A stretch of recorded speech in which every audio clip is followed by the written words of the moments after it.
ऐसे हुआ कि 10,000 हाथियों की ताकत वाले शक्तिशाली योद्धा भीम को उस सांप को देखकर घबराहट हुई। आपने उसे निराश और भयभीत बताया है, यहां तक कि वे भी जिसने कोयरा की कमल झील पर युद्ध किया था और यक्षों और राक्षसों पर विजय प्राप्त की थी।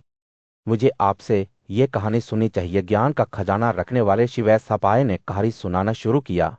जैसे ही भीम राजा विश्वपर्व के आश्रम में घुसे थे, वह एक सुंदर जंगल में गिर पड़े जहां देवता और गंधर्व अप्सराते थे। हवा पक्षियों के मधुर गीतों से भर गई थी। टकोरा चकबक, जिबाजिबक और कोयल और हवा में फूलों की सुगंध। भीम की आंखें चौड़ी हो गई जब उन्होंने राजसी पहाड़ों को देखा। उनकी चोटियां बर्फ से छू गई और सटीक स्पष्ट धाराएं जो लापिस लाजोली की नसों की तरह बह रही थी। हाथ में धनुष और बगल में सिमितर लिए भीम इस मंत्रमुग्ध भूमि में घूमते रहे, शिकार का पीछा करते हुए। उनकी इंद्रियां तेज हो गई। वे एक ऐसी शक्ति थे जिनके साथ वे बिना किसी जहर के तीरों से अपने खेल को भेदने में सक्षम थे। उनकी ताकत 100 हाथियों की थी और उन्होंने कई बड़े जंगली सुरों को आसानी से मार डाला। जंगल उनके पैरों के नीचे कांप रहा था जब वह उस पर से गुजर रहे थे। पेड़ों को उनकी जड़ों से बाहर निकाल गए थे और उन्हें केवल एक स्पर्श से तोड़ रहे थे। पहाड़ों में भीम की गर्जना गूंजती रही जब वह चिल्लाया और पहाड़ों की चोटियों पर कुचला गया, जिससे पृथ्वी उसके युद्ध के शोर से गूंज उठी। जब उसने अपनी बाहों में मारा और जीत के लिए अपने हाथों को थप्पड़ मारा, तो उसके लियोनाइन कंधे ताकत से गूंज उठे। जंगल के प्राणी शेर और हाथी उसकी आवाज से भाग गए। फिर भी इस भव्यता के बीच भीम की नजर एक विशाल अनुपात के सांप पर पड़ी। उसका शरीर उस गुफा के पार एक पहाड़ी की तरह फैला हुआ था जिसमें वह रहता था।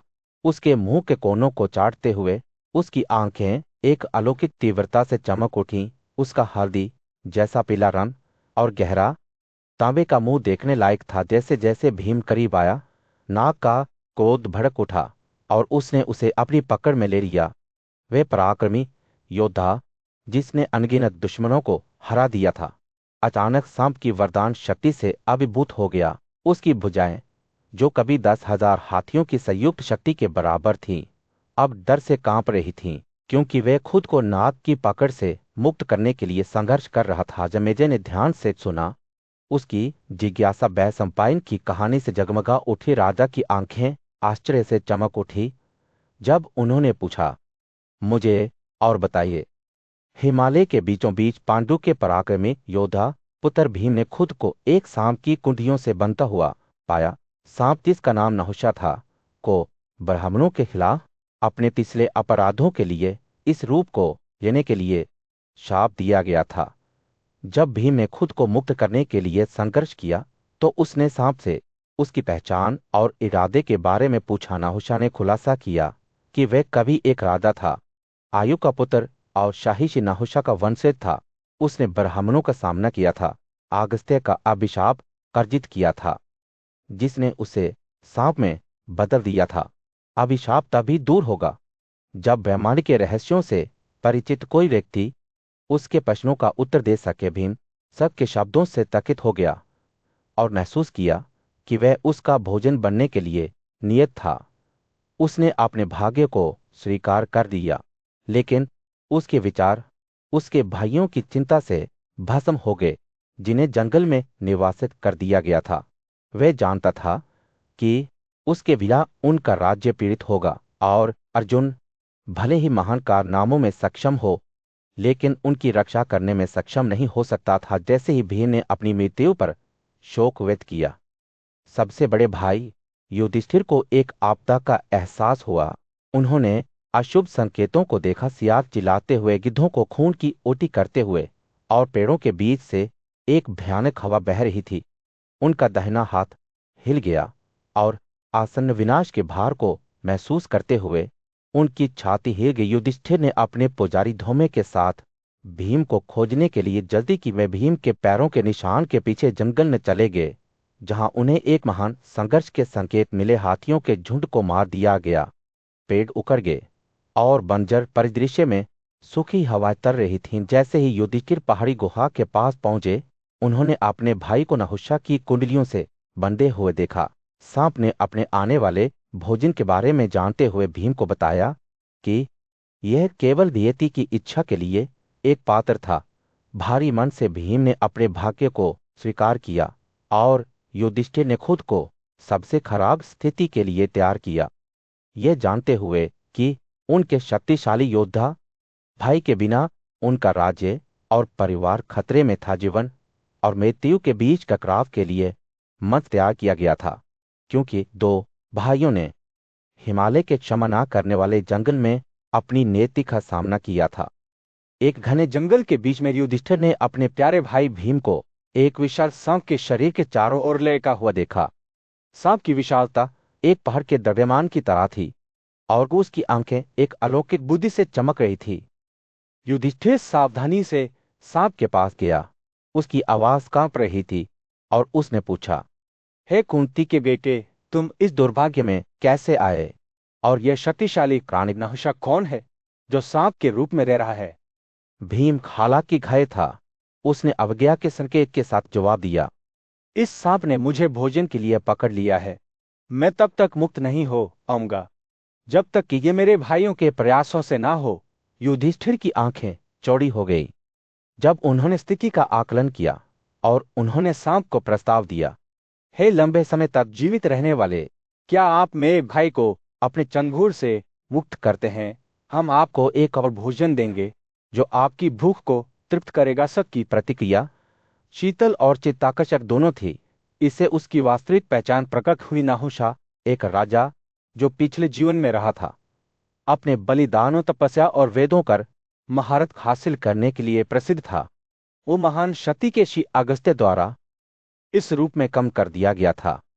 सबकी आवाज गर्व से टपक रही थी, क्योंकि यह कहा गया था, मैंने आपके भाई को भोजन के लिए नहीं लिया है, वो स्वेच्छा से मेरे मुंह में आया है। आपको अब चले जाना चाहिए। ऐसा ना हो कि आप मेरा अगला भोजन बन जाएं। युधिष्ठिर का दृढ़ संकल्प बढ़ता गया जब उन्होंने सबसे पूछा, हे सब, मुझे सच सच बताइए, आपने भीम को क्यों लिया? आपको क्या संतुष्ट करेगा और उनके जीवन के बदले में मैं क्या भोजन दे सकता हूं?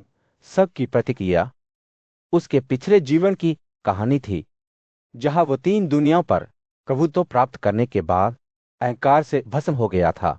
उसने हजारों ब्राह्मणों का अपमान किया था जो अपनी सिंहासन ले रहे थे ना। पुरानी यादों और लालसा के संकेत के साथ बोला, इस रूप में भी मुझे अपना पूर्व जीवन याद है। अरस्ते ने मुझे इस स्थिति तक सीमित कर दिया, लेकिन मुझे अभी भी नहुषा होने का गौरव याद है। नाग के शब्द त्याग की हवा के साथ टपकते हुए बोले, मैं भीम को मुक्त नहीं करूंगा, न ही मुझे कोई अन्य भोजन चाहिए, लेकिन अगर आप मेरे प्रश्नों का उत्तर देते हैं तो मैं उसकी जान दे सकता हूं। युधिष्ठिर ने चुनौती स्वीकार करते हुए कहा, हे सब, मुझसे जो कुछ भी पूछें, मैं आपको प्रसन्न करने की उम्मीद के साथ आपके प्रश्नों का उत्तर देने की कोशिश करूंगा। सबकी आंखें जिज्ञासा से चमक उठी और पूछा, ब्राह्मण कौन है? ब्राह्मण को क्या पता होना चाहिए? युधिष्ठिर ने जवाब दिया, ब्राह्मण वो है जो सत्यदान, क्षमा, अच्छे आचरण, परोपकार और दया का प्रतीक है। जिसे जाना जाना चाहिए वह सर्वोच्च ब्रह्मा है जो खुशी या दुख से परे है। सूर्य जंगल के ऊपर डूब रहा था। उस सफाई पर एक गर्म नारंगी चमक डाल रहा था, जहां भरत राजवंश के बुद्धिमान राजा युधिष्ठिर चिंतन में बैठे थे। उनके भाई भीमसेन शक्तिशाली योद्धा हाल ही में एक खतरनाक यात्रा से लौटे थे और युधिष्ठिर ने मोक्ष के मार्ग पर मार्गदर्शन मांगा था। जैसे ही वह सोच रहा था, एक सांप नीचे से निकला। उसका शरीर कुंडलित और हमला करने के लिए तैयार था, लेकिन हमला करने के बजाय सांप ने धीमी गड़गड़ाहट भरी आवाज में कहा, हे भरत के वंश के वंशज, मैं आपको ज्ञान देने आया हूं। स्वर्ग प्राप्त करने की कुंजी सरल है। जिन्हें इसकी आवश्यकता है उन्हें दान दें, दयालु शब्द कहें, सच कहें और किसी भी प्राणी को नुकसान पहुंचाने से बचे। युधिष्ठिर सत्य के शब्दों से मोहित हो गए और उन्होंने सत्य और दान के सापेक्ष गुणों के बारे में स्पष्टीकरण मांगा। सर्प ने जवाब दिया कि दोनों आवश्यक गुण थे, लेकिन स्थिति के आधार पर उनका महत्व अलग अलग था। सत्य कभी कभी दान के कार्यों की तुलना में अधिक प्रशंसनीय होता है, उसने कहा। और कुछ धर्मार्थ कार्य सच्चे भाषण की तुलना में अधिक सराहनीय होते हैं। जैसे ही वे बातचीत कर रहे थे, युधिष्ठिर ने पूछा कि कैसे एक अमूर्त प्राणी का स्वर्ग में अनुवाद इंद्रियों द्वारा उसकी धारणा और उसके कार्यों के फल का आनंद लिया जा सकता है। सांप ने समझाया कि एक व्यक्ति के कार्यों ने इस जीवन और उससे आगे उनके भाग्य को निर्धारित किया है।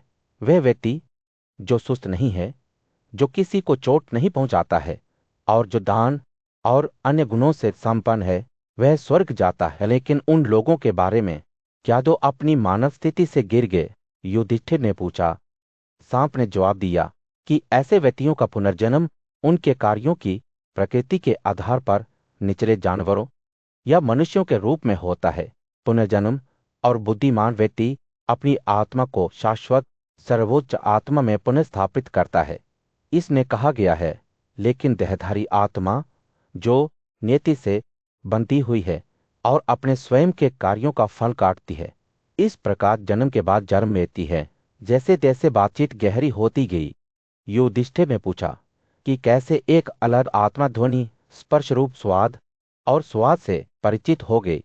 सांप ने समझाया कि आत्मा नामक चीज ने खुद को एक भौतिक निवास में बदल दिया और इंद्रियों के माध्यम से खुद को प्रकट किया, जो प्रत्यक्ष वस्तुओं के लिए विधिवत परिचित हो गया। सर्प के शब्द युधिष्ठिर की आत्मा के लिए एक मलम की तरह थे और उन्होंने मन और बुद्धि की विशिष्ट विशेषताओं के बारे में अधिक मार्गदर्शन के लिए कहा। सांप ने जवाब दिया कि बुद्धि आत्मा के अधीन थी, लेकिन जब आत्मा भ्रम में थी तो वह निर्देशक बन गई। बुद्धि संवेदना पैदा नहीं करती है, उसने कहा, लेकिन मन करता है। जैसे ही युधिष्ठिर ने ध्यान से सुना, उन्होंने महसूस किया कि उनके अतिथि कोई और नहीं बल्कि नहुष थे, जो एक राजा थे।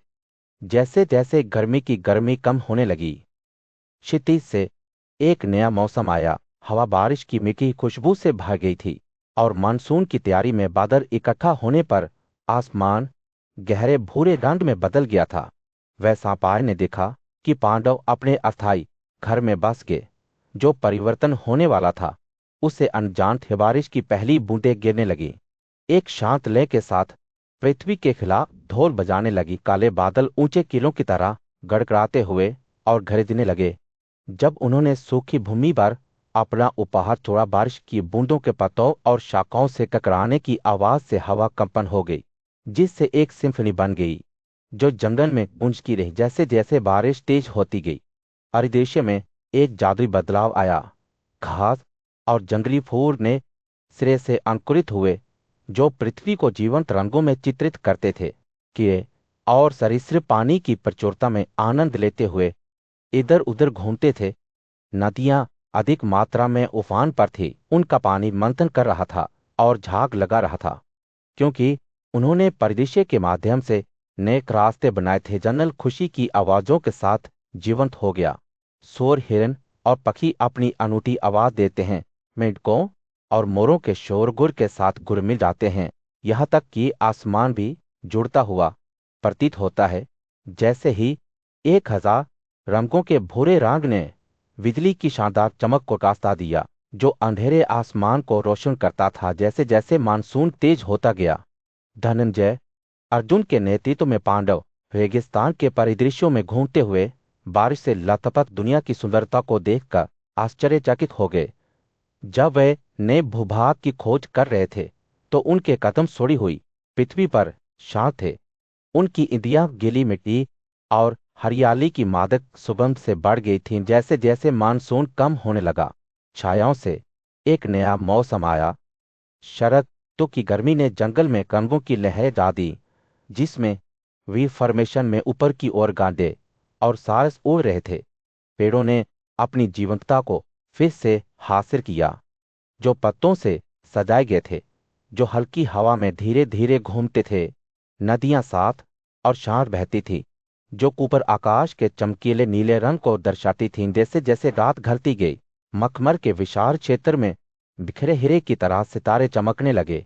अनगिनत गया और नक्षत्र चमकते हुए परिदृश्य पर एक चांदी की चमक डालते हुए चंद्रमा, जो अब भरा हुआ और चमकीला है, ने जंगल पर एक अलौकिक प्रकाश डाला, पांडवों के चेहरों को रोशन करते हुए। जब वे सरस्वती नदी के किनारे टहल रहे थे, ये नदी अपने आप में देखने लायक थी। इसका पानी शांत, ठंडा और पवित्र ऊर्जा से भरा हुआ था। इसके किनारों पर कतारबद्ध गड्ढे हवा में धीरे धीरे झूमते थे। उनकी नाजुक नोकें सतह के ऊपर नाचती थीं। जैसे ही पांडव नदी के पानी में नहाते थे, वे शरद ऋतु के कायाकत करने वाले गुणों से तरोताजा महसूस करते थे। जैसे जैसे रात बीतती गई, पूर्ण चंद्रमा चमकता हुआ सिर पर चमकता गया। सूर्य का मेघ के जंगल पर अस्त हो रहा था। साधु संतों की सभा पर एक गर्म नारंगी चमक छोड़ रहा था, जिन्होंने युधिष्ठिर और उनके भाइयों का खुली बाहों से स्वागत किया था। हवा धूप की मीठी सुगंध और पक्षियों की कोमल चहचहाहट से भर गई थी, क्योंकि पांडव अपने नए परिवेश में बस गए थे। जैसे ही वे घर पहुंचे, एक बुद्धिमान बूढ़ा ब्राह्मण उनके पास आया। उसकी आंखें गहरी समझ के साथ चमक रही थी। अर्जुन का प्रिय मित्र कृष्ण जल्द ही आ जाएगा, उसने घोषणा की। उसकी आवाज हवा को ले जा रही थी। हरि जानता है कि तुम यहां आ गए हो और वह तुमसे मिलने के लिए तरस रहा है। जैसे ही ब्राह्मण ने बोलना समाप्त किया, एक भव्य रथ दिखाई दिया। उसके घोड़े शैव और सुग्रीव उसे आसानी से खींच रहे थे। कृष्ण स्वयं रथ के ऊपर बैठे अपने प्रिय सत्यभामा के साथ, जो पुरमन की बेटिशी के समान थी। अपनी सुंदरता में कृष्ण की आंखें चमक उठे जब वह रथ से उतरे और युधिष्ठिर, भीम और धौम्य के सामने झुक गए।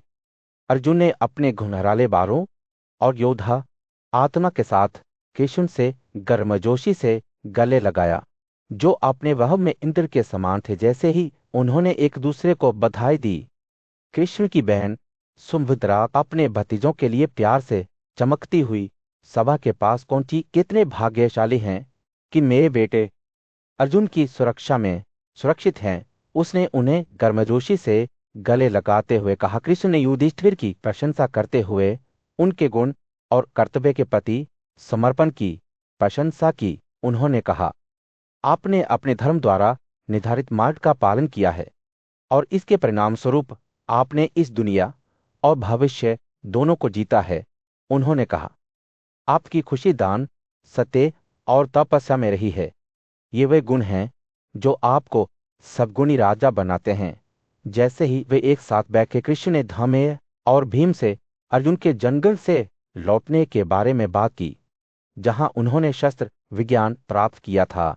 उन्होंने जुड़वा बच्चों के अध्ययन के प्रति समर्पण और युद्ध में उनकी बहादुरी की प्रशंसा की। कृष्ण ने तब अपना ध्यान सुभद्रा और उसके बेटों की ओर लगाया, जो रुक्मिणी के बेटे अनिरुद्ध के अधीन शस्त्र विज्ञान के अध्ययन के लिए समर्पित थे। आपके बेटों को एक अच्छे गुरु द्वारा प्रशिक्षित किया जा रहा है, उन्होंने कहा, और वे जल्द ही कुशल योद्धा बन जाएंगे। जैसे जैसे शाम ढलती गई, कृष्ण ने युधिष्ठिर से दुर्योधन और उसकी सेनाओं के साथ आसन्न युद्ध के बारे में बात की।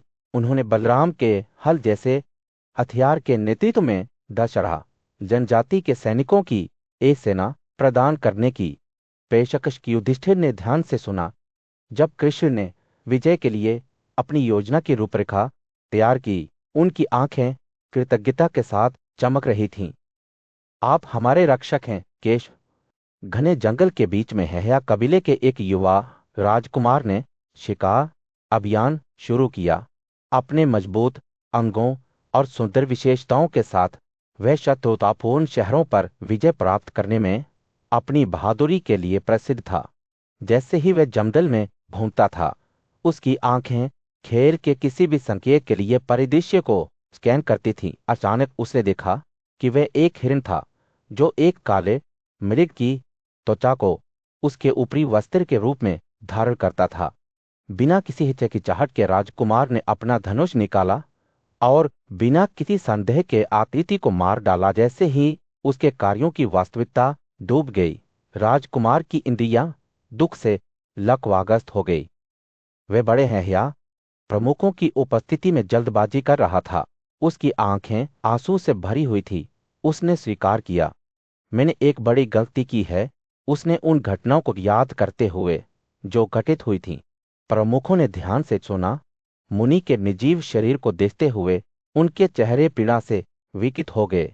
वे दुख और पश्चाताप से ग्रस्त हो गए, ये जानते हुए कि उन्होंने एक पूज्य ब्राह्मण का जीवन ले लिया है। या राजकुमार सुधार करने के लिए निकल पड़े। कश्यप के पुत्र अरिष्टनेमि के आश्रम की तलाश में जैसे ही वे पास पहुंचे, उन्होंने महान मुनि को सलाम किया, जिन्होंने उनका दयालुता से स्वागत किया। राजकुमारों ने अपना अपराध स्वीकार करते हुए स्वीकार किया कि उन्होंने एक ब्राह्मण को मार डाला था। अरिष्टनेमि की अभिव्यक्ति शांत रही, लेकिन उनकी आंखें गहरी समझ रखती थीं। इस ब्राह्मण पर क्या हुआ? उसने करुणा से भरी आवाज में पूछा। मुझे उसकी मृत्यु की परिस्थितियां बताएं।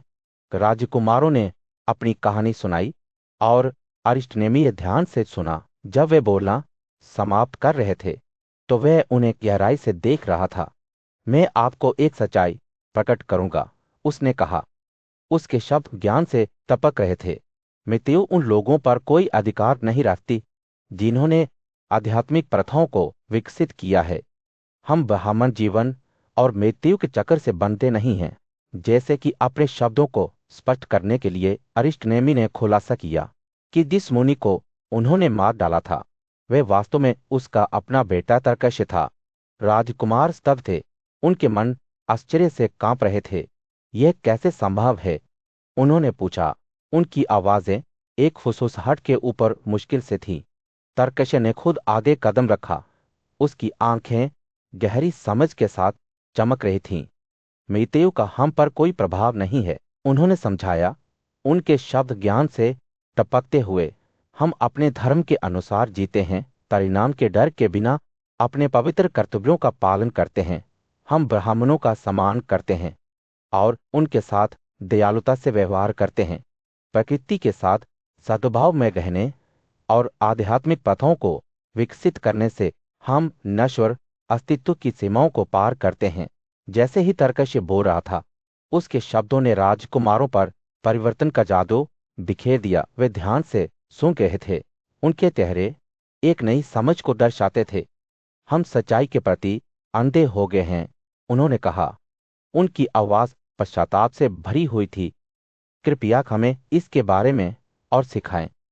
एक दूर के देश में मार्कंडेय नामक एक पूज्य श्री विद्वानों की एक सभा के बीच बैठे प्राचीन काल की कहानियों का वर्णन करते हुए उन्होंने एक प्रसिद्ध श्री अत्रि के बारे में बात करना शुरू किया, जो कभी धन और भौतिक संपत्ति की इच्छा से भस्म हो गए थे। अत्रि की पत्नी अंसुरा ने तर्क दिया कि उन्हें प्रसिद्ध राजकुमार वैन्या की तलाश करनी चाहिए, जो अपनी धर्मपरायणता और सत्य के प्रति समर्पण के लिए जाने जाते थे। उनका मानना था कि राजकुमार उन्हें धन प्रदान करेंगे, जिसे वे अपने बेटों और नौकरों के बीच वितरित कर सकते हैं। अत्रि ने हालांकि राजकुमार वैन्या के बलिदान में जाने से इनकार कर दिया।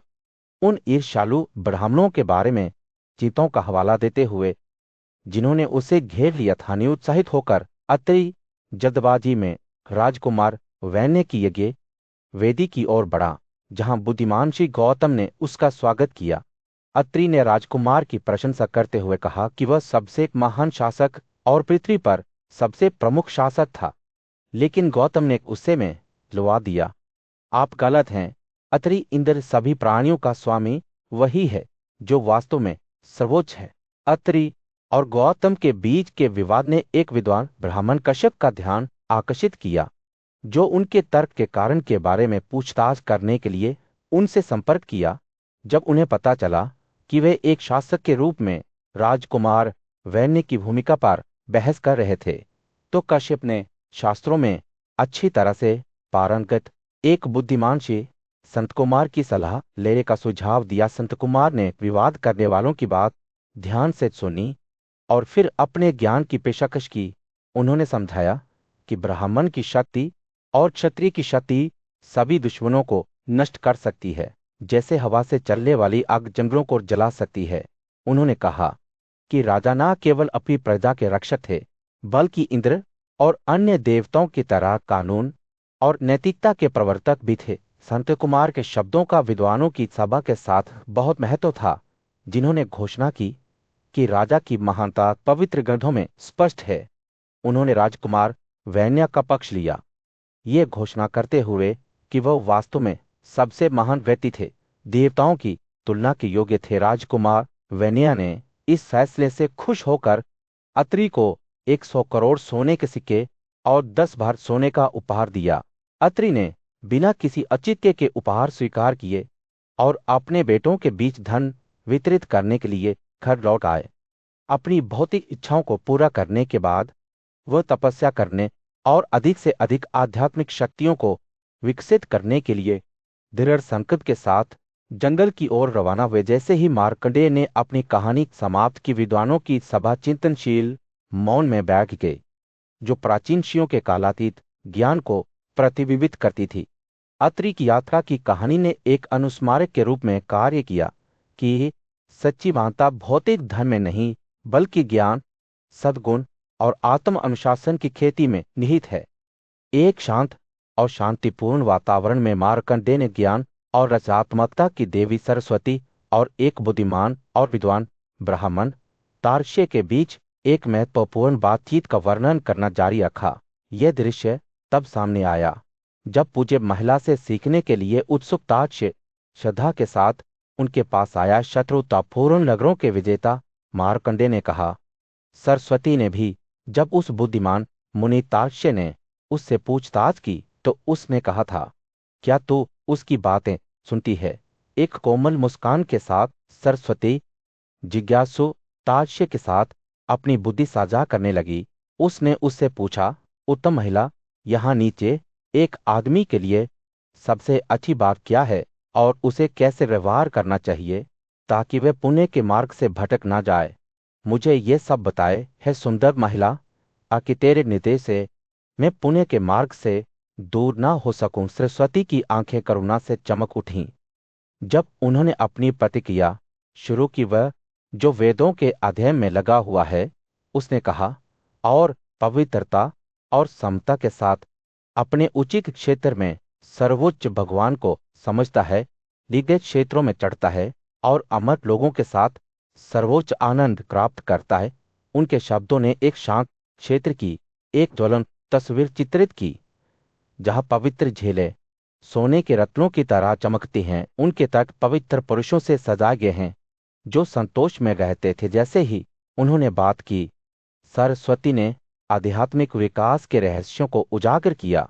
जो गाय ब्राह्मणों को देता है वह उच्चतम क्षेत्रों को प्राप्त करता है, बैर देकर वह सौर क्षेत्रों तक पहुंचता है, कपड़े देकर वह चंद्र जगत को प्राप्त करता है और सोना देकर वह अमर की स्थिति में पहुंचता है। उनके शब्दों ने निस्वार्थ कार्यों के महत्व पर जोर दिया जो बाद के जीवन में किसी की स्थिति को बढ़ा सकते हैं। तार्क्ष्य ने ध्यान से सुना, उसकी आंखें चौड़ी हो गई।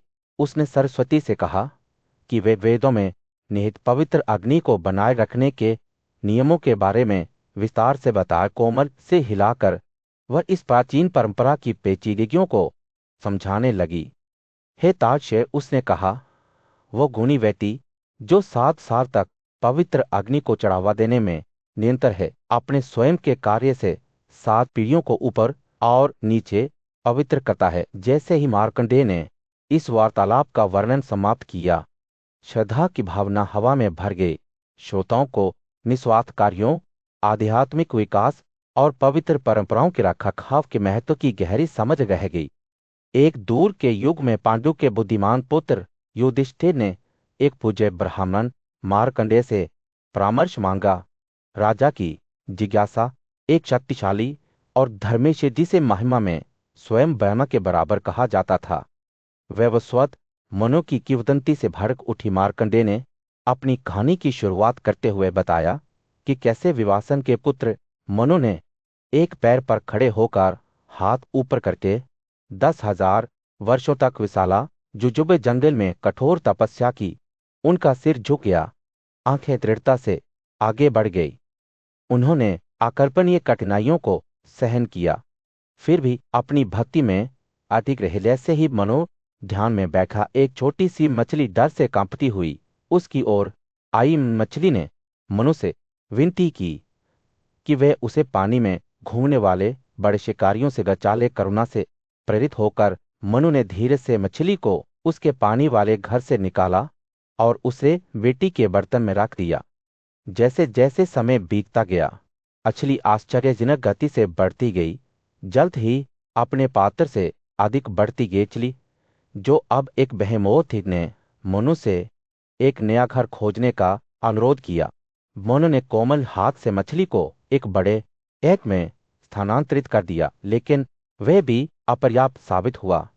मछली को गंगा नदी में ले जाने के लिए कहा गया और अंत में समुद्र के विशाल विस्तार में प्रत्येक स्थानांतरण के साथ मछली बढ़ती रही। उसका आकार और महिमा विस्मयकारी थी। जैसे ही मनु ने त्याग और देखभाल के साथ मछली की ओर रुख किया, उसने उसे एक गहरा रहस्य बताया। दुनिया एक विनाशकारी बाढ़ का सामना करने वाली थी और केवल वही लोग बचेंगे जिन्होंने उसके निर्देशों का पालन किया।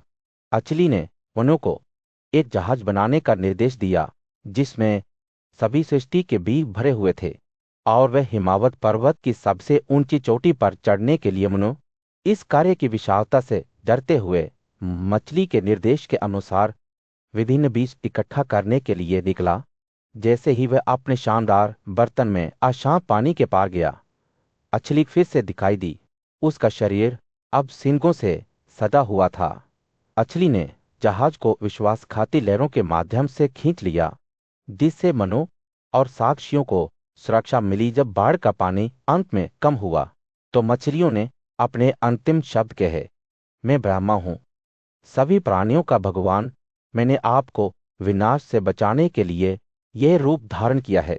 वैवस्वत मनु एक नया संसार बनाएगा जो भ्रम की पकड़ से मुक्त होगा। उन गूढ़ शब्दों के साथ मछली गायब हो गई, जिससे मनु को अपनी नियति पूरी करनी पड़ी। जैसे ही मछली की कथा सामने आई, युधिष्ठिर ने बड़े ध्यान से सुना। उनका दिन आश्चर्य और भय से भर गया। मार्कंडेय ने अपनी कहानी का समापन इस बात पर जोर देते हुए किया कि कहानी में श्रोता की आत्मा को शुद्ध करने, उन्हें खुशी, समृद्धि और स्वर्ग में स्थान देने की शक्ति है। सूर्य हस्तिनापुर राज्य में अस्त हो गया था और प्रांगण में एकत्रित सभा पर एक गर्म नारंगी चमक छा गई थी। राजा युधिष्ठिर, उनकी आंखें आश्चर्य और जिज्ञासा की गहरी भावना से भरी हुई थी, पूज्य श्री मार्कंडेय की ओर मुड़े। हे महान मुनि, उन्होंने कहा।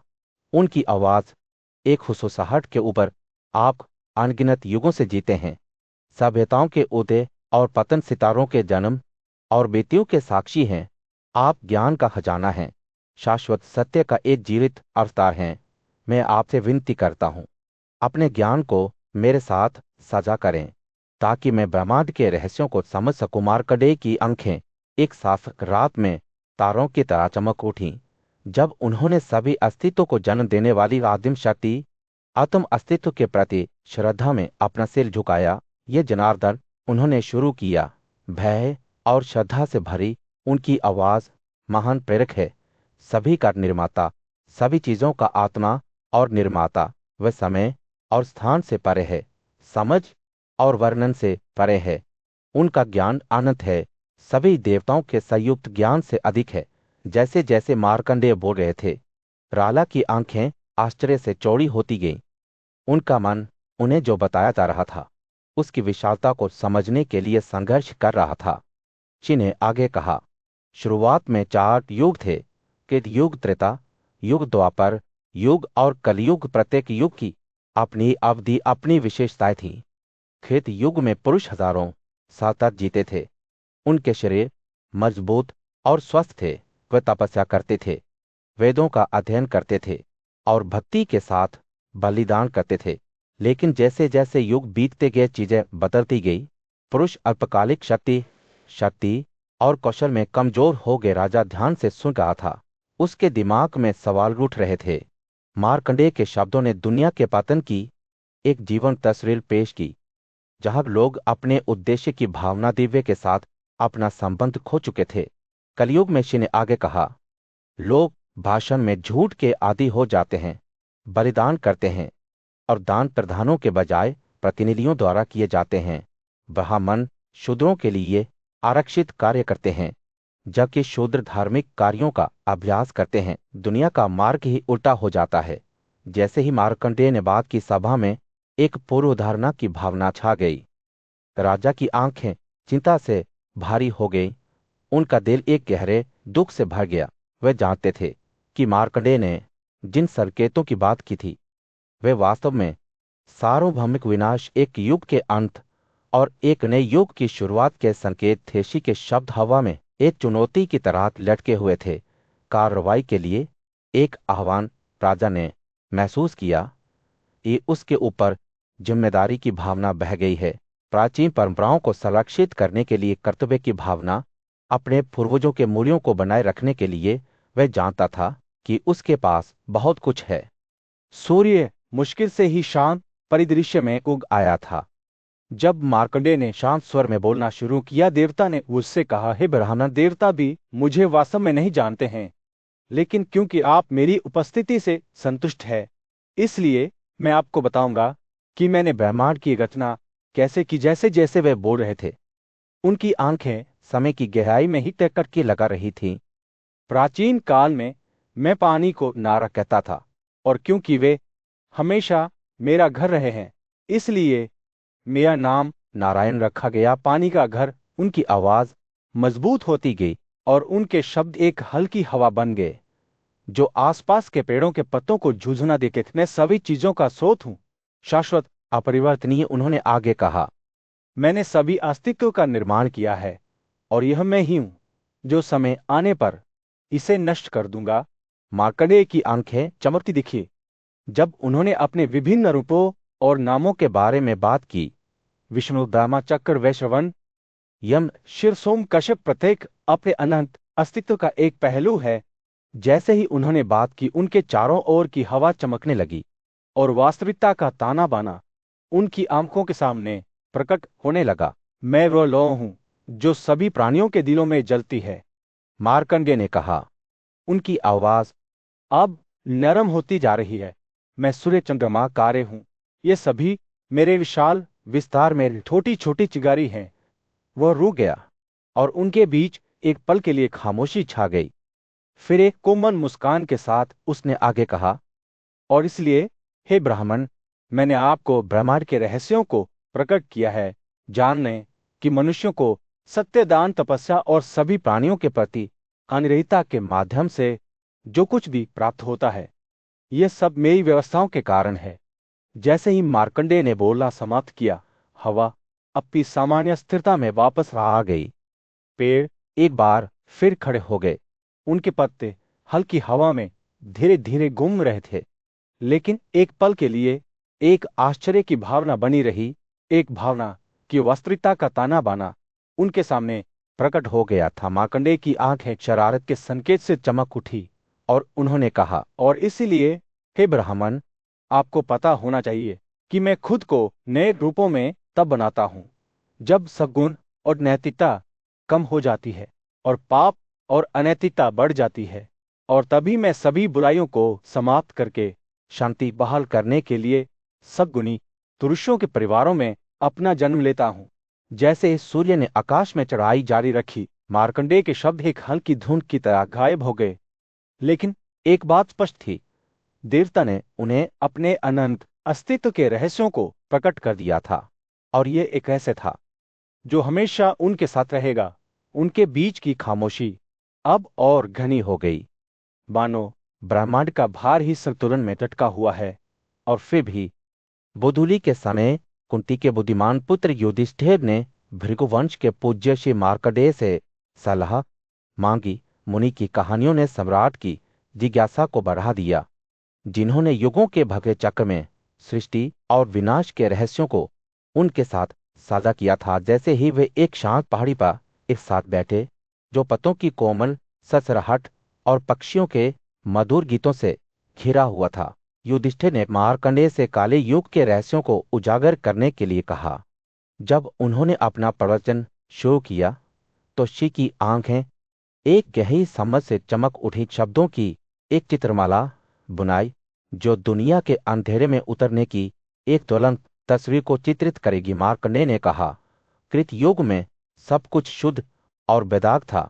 4 मजबूत पैरों वाले बैग की तरह नैतिकता लंबी थी। जीवन के हर पहलू में इसकी उपस्थिति महसूस होती थी। लेकिन जैसे जैसे हम त्रेता युग में प्रवेश करते गए, आपने पकड़ लिया और नैतिकता ने एक पैर खो दिया, जिससे वह 3 शेष स्तंभों पर गिर गया। द्वापर युग में पाप और नैतिकता आपस में जुड़ गए, जिनमें से प्रत्येक दूसरे को सहारा देता था। लेकिन ना तो प्रबल मार्कंडेय के शब्द एक फुसफुसाते हुए रहस्य की तरह हवा में लटक गए, जैसा कि युधिष्ठिर ने ध्यान से सुना। ऋषि ने आगे कहा, काली युग में नैतिकता केवल अपने पूर्व स्वरूप की छाया में सिमट जाएगी, जिसमें केवल एक पैर शेष रहेगा। पाप और छल के भारी ज्वार के बीच अपनी उपस्थिति बनाए रखने के लिए वह संघर्ष करेगा। जैसे ही मार्कंडेय ने बात की, उनकी आवाज ने युधिष्ठिर के दिमाग में जीवंत छवियों को चित्रित किया। उन्होंने एक ऐसी दुनिया की कल्पना की जहां ब्राह्मण, क्षत्रिय, वैश्य और शूद्र सभी अंधेरे के आगे झुक जाएंगे। उनके गुण संकुचित हो जाएंगे और तपस्या और सत्य से वंचित हो जाएंगे। एक समय में सम्मानित अनुष्ठानों और बलिदानों की प्रथाएं लोभ और अज्ञान को रास्ता देंगी। इस निर्जन परिदृश्य में लोग मछलियों और दूध बथियों और भेड़ों पर रहते थे, क्योंकि गाय विलुप्त हो जाती थी। वे निचले इलाकों में खेती करते थे, छोटे बर्रों को हल निकालने और बोझ उठाने के लिए काम पर रखते थे। बेटे अपने पिता को मार डालते थे और पिता अपने बेटों को मार डालते थे।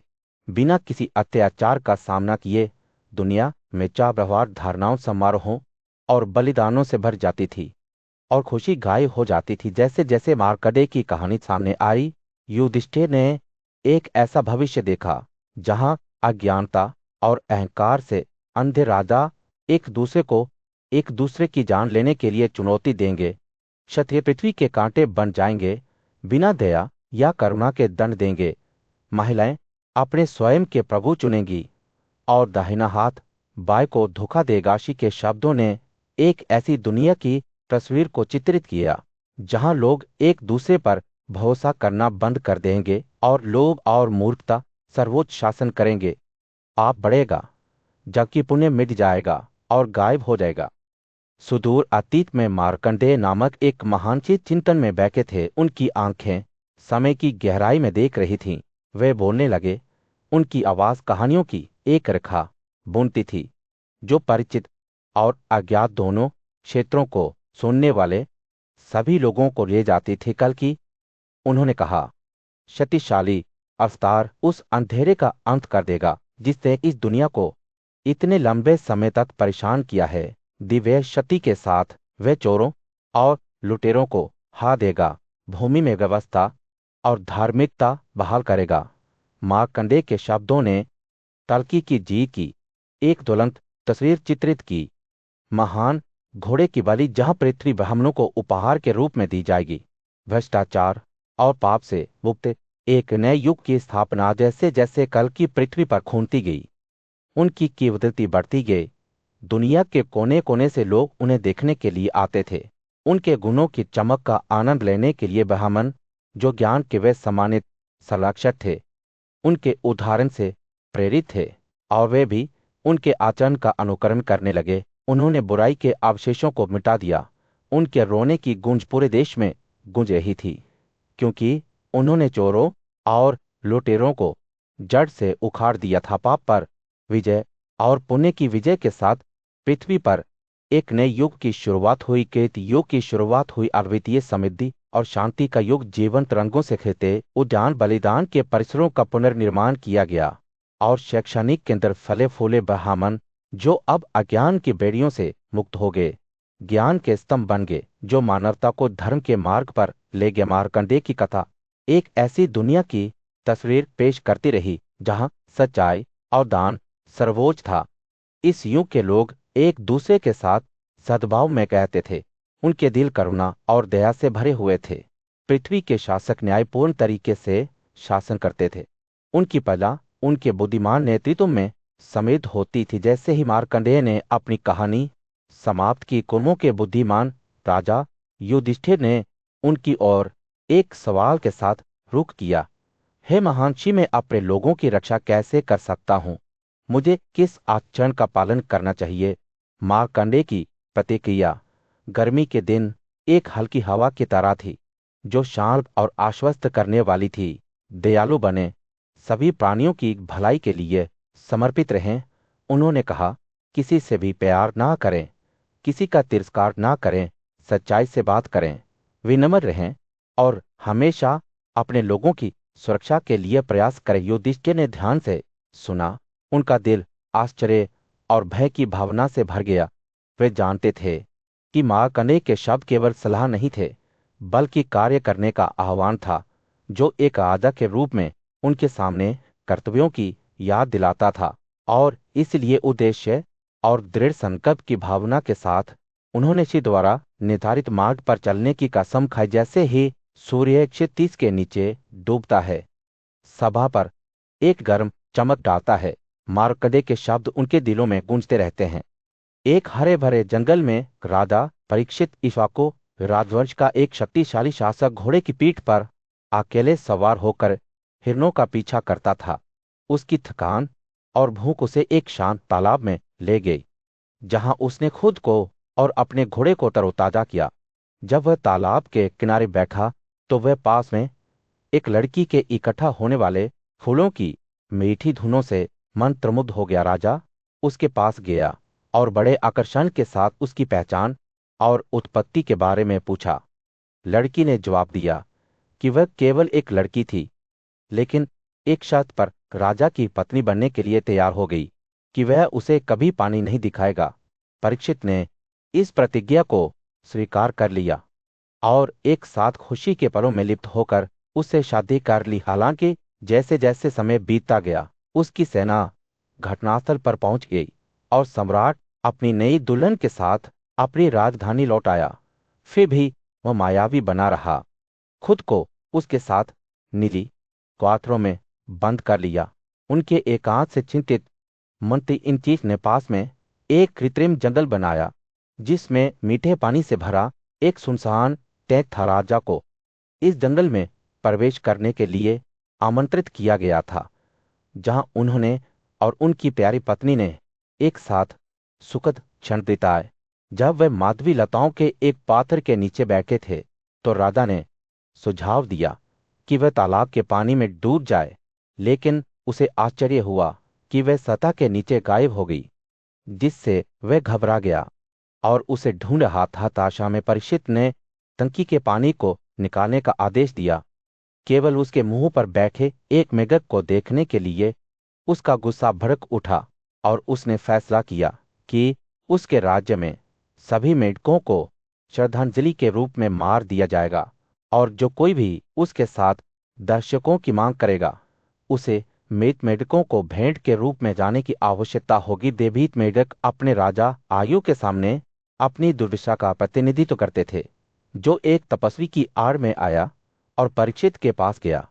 उसने सम्राट से निर्दोष मेढकों को छोड़ने का अनुरोध किया और चेतावनी दी कि उसका क्रोध अज्ञानता से ग्रस्त लोगों के लिए समृद्धि और आध्यात्मिक योग्यता को कम कर देगा।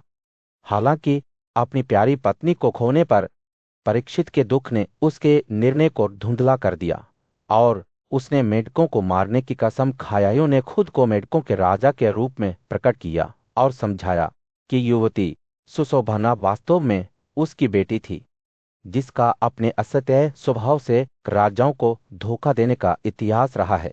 सम्राट परीक्षित ने मांग की कि आयु अपनी बेटी को उसे सौंप दे, जो मेढक राजा ने अनिच्छा से किया। जैसे जैसे दिन बीतते गए, परीक्षित शोभना के साथ ही गुणों से मोहित हो गया और महसूस किया जैसे कि उसने तीनों दुनियाओं पर विजय प्राप्त कर ली है। वह श्रद्धा से आयु के सामने झुक गया और अपना आभार व्यक्त किया। अपनी बेटी की अनुमति प्राप्त करते हुए मेंढक राजा अपने राज्य में लौट आया, एक विरासत को पीछे छोड़ गया जो शाही परिवार के भविष्य को आकार देगा। वर्षों बाद परीक्षित ने सुशोभना के साथ 3 बेटों को जन्म दिया, साला डाला और वाला। जैसे जैसे वह बड़ा होता गया और तपस्या के प्रति अधिक समर्पित होता गया, उसने अपने सबसे बड़े बेटे को स्थापित किया, एक शांत वातावरण में पत्तियों की कोमल सरसराहट और पक्षियों के सुखदायक गीतों से घिरे श्री ब्राह्मण और युधिष्ठिर न्यायप्रिय राजा मार्कंडेय के चारों ओर एकत्र हुए। उन्होंने शाही शिवा का, जो 100 साल तक जीवित रहे, के असाधारण जीवन के बारे में पूछताछ की। मार्कंडेय जानबूझकर मुस्कुराया। उसकी आंखें प्राचीन ज्ञान से चमक रही थीं। वाका वास्तव में एक महान तपस्वी है, उसने शुरू किया। लेकिन मैं आपको वाका और वाक के हत्याए इंद्र के बीच एक मुठभेड़ के बारे में बताऊंगा, जो अमर जीवन की खुशियों और दुखों को प्रकट करेगा। जैसे ही मार्कंडेय ने बात की, दृश्य समुद्र के किनारे एक हरे भरे आश्रय में स्थानांतरित हो गया, जहां वाका प्रकृति के साथ सद्भाव में रहता था। सूर्य इस धन्य स्थान पर चमकता हुआ हरे भरे परिदृश्य पर एक गर्म चमक डालता था। इंद्र अपने राजसी हाथी ऐरावत के ऊपर बैठे ऊपर से अपने राज्य का सर्वेक्षण कर रहे थे। उनकी आंखें समृद्ध शहरों और गांवों पर घूम रही थी, जहां लोग शांति और समृद्धि से रहते थे। जैसे ही वह वाका के आश्रय को देख रहा था, इंद्र धरती पर उतर आए। उनके कदम नरम घास पर कोमल थे। श्री दिव्य शासक की उपस्थिति को महसूस करते हुए श्रद्धा के साथ खड़े हो गए। उन्होंने इंद्र का विनम्र प्रसाद के साथ स्वागत किया। पैर धोने के लिए पानी, बैठने के लिए एक कालीन और पारंपरिक अर्घ्यफल और जड़े। हिंद ने वाका की भक्ति से प्रसन्न होकर उससे अमर जीवन के दुखों के बारे में पूछा। मुझे बताएं, हे पापरहित मुनि, उसने कहा, वे कौन से दुख हैं जो हमेशा जीवित रहने वालों को सहने होंगे। वाका की अभिव्यक्ति उदास हो गई जब उन्होंने जवाब दिया, असहमत व्यक्तियों के साथ जीवन, प्रियजनों से अगाव और दुष्टों के साथ साहचर्य, ये कुछ कठिनाइयां हैं जिनका हम सामना करते हैं। बेटों और पत्नियों, रिश्तेदारों और दोस्तों की मृत्यु और दूसरों पर निर्भरता हमें बहुत दर्द देती है।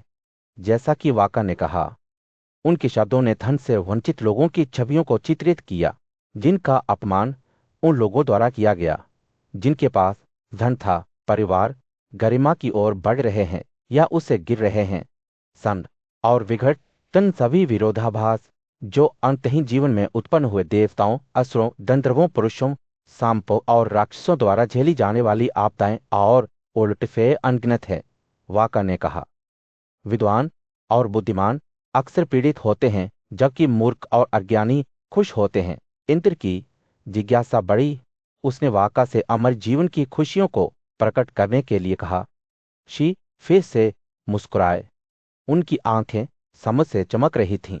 भा इंद्र, अगर कोई अपने घर में सुबह या शाम को साधारण सब्जियां पकाता है तो इसे बड़ी कोई खुशी नहीं हो सकती। उन्होंने कहा, दूसरों पर निर्भर हुए बिना अपने प्रयासों से अर्जित भोजन करना, ये एक महान आत्मा की निशानी है। और जब कोई ब्राह्मण मेहमानों को परोसने और उन्हें भोजन चढ़ाने के बाद खाता है। पांडवों के पुत्रों की उपस्थिति में श्री मार्कंडेय ने चाही क्षत्रियों की महानता के बारे में बोलना शुरू किया। बुद्धिमान जी के शब्द गर्मियों के दिन एक हल्की हवा की तरह थे, जो अपने साथ प्राचीन ज्ञान की फुसफुसाहट ले जा रहे थे। मार्कंडेय की कहानी एक पुराने युग में स्थापित की गई थी, जब राजा सम्मान और गरिमा के साथ पृथ्वी पर घूमते थे। उन्होंने कुरु राजवंश के एक शक्तिशाली शासक राजा सुहोत्रा के बारे में बात की, जिन्होंने महानशियों को अपना सम्मान दिया था। जब वे अपने राज्य वापस जा रहे थे, तो उन्हें एक और राजा उसिनार के पुत्र सिवी अपने रथ पर राजसी रूप से बैठे हुए मेरे दोनों राजा, जो अपने अपने गुणों पर धर्म और विश्वास रखते थे, एक दूसरे के सामने खड़े थे, हार मानने के लिए तैयार नहीं थे।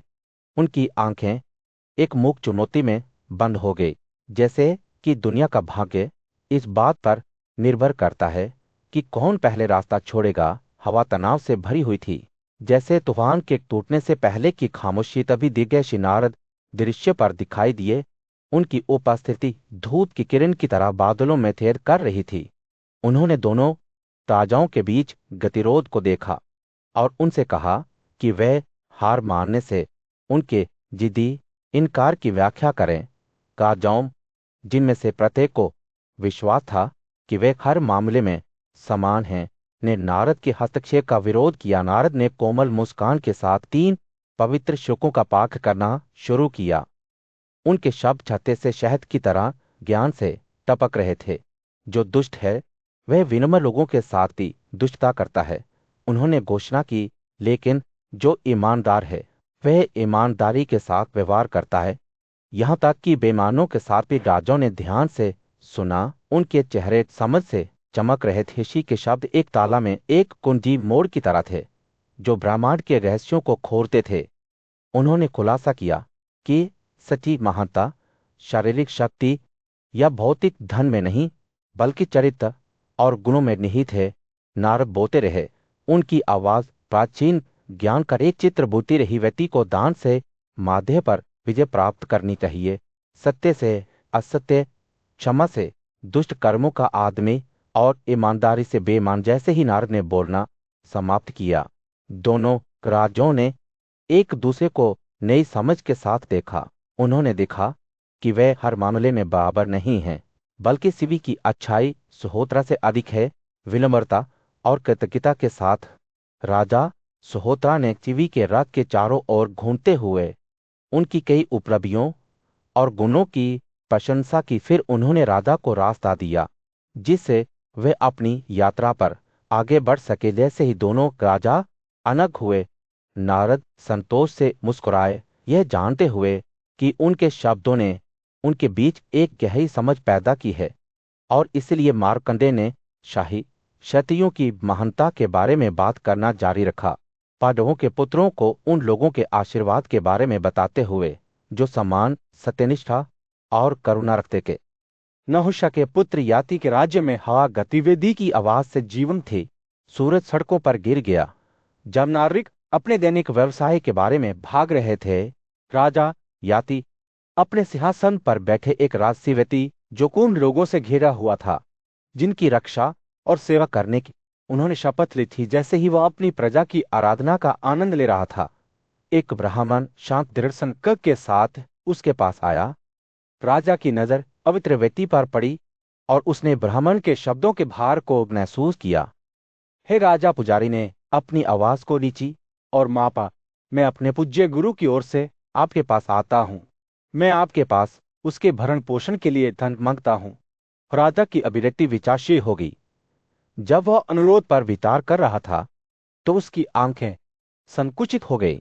उसने ब्राह्मण को करीब से इशारा किया। उसका हाथ उसके लिए स्वतंत्र रूप से बोलने का इशारा कर रहा था। पवित्र व्यक्ति ने आगे बढ़ने से पहले एक गहरी सांस ली। इस दुनिया में जब लोगों से भिक्षा मांगी जाती है तो वे अक्सर उन लोगों के लिए तिरस्कार रखते हैं जो पूछते हैं, मैं जानना चाहता हूं कि राजा, ऐसी स्थिति में आप कैसे प्रतिक्रिया देंगे? आपके कार्यों का मार्गदर्शन कौन सी भावनाएं करेंगी? राजा का जवाब तुरंत और ईमानदार था। मैं कभी भी कुछ भी देने का घमंड नहीं करता, उसने दृढ़ विश्वास से भरी आवाज में कहा, और ना ही मैं उन चीजों के लिए अनुरोध करता हूं जो दी नहीं जा सकती हैं। लेकिन जब उन चीजों के लिए प्रार्थना की बात आती है जो दी जा सकती हैं, तो मैं खुले दिल से सुनता हूं और जब मैं देता हूं तो मैं खुशी से भर जाता हूं। वह रुक गया, ब्राह्मण का सर्वेक्षण करते हुए एक गर्म मुस्कान के साथ। मुझे बताएं पवित्र, आप क्या चाहते हैं? ब्राह्मण की आंखें कृतज्ञता से चमक उठी जब उसने जवाब दिया, हे राजा, मैं 1000 मुर्गों की मांग करता हूं, एक उपहार जो मेरे गुरु को बनाए रखेगा और उसे शांति देगा। राजा ने विनम्रता से सिर हिलाया, अपना हाथ उठाकर शाही खजांची को संकेत दिया। मुझे स्थल में ले जाओ, उसने कहा, और इस पवित्र व्यक्ति के लिए हमारे 1000 बेहतरीन मवेशियों को तैयार करो। जैसे ही ब्राह्मण बहुमूल्य उपहार लेकर चला गया, राजा याति के विचार अंदर की ओर मुड़ गए।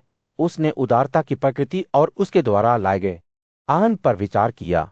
उस क्षण में वो जानता था कि उसके कार्य एक गहरे सिद्धांत द्वारा निर्देशित थे जो उसे अपने आसपास की दुनिया और उन लोगों से जोड़ता था जिन्हें उसकी मदद की आवश्यकता थी। ब्राह्मण राजा की उदारता की खबर लेकर अपने गुरु के पास लौट आया।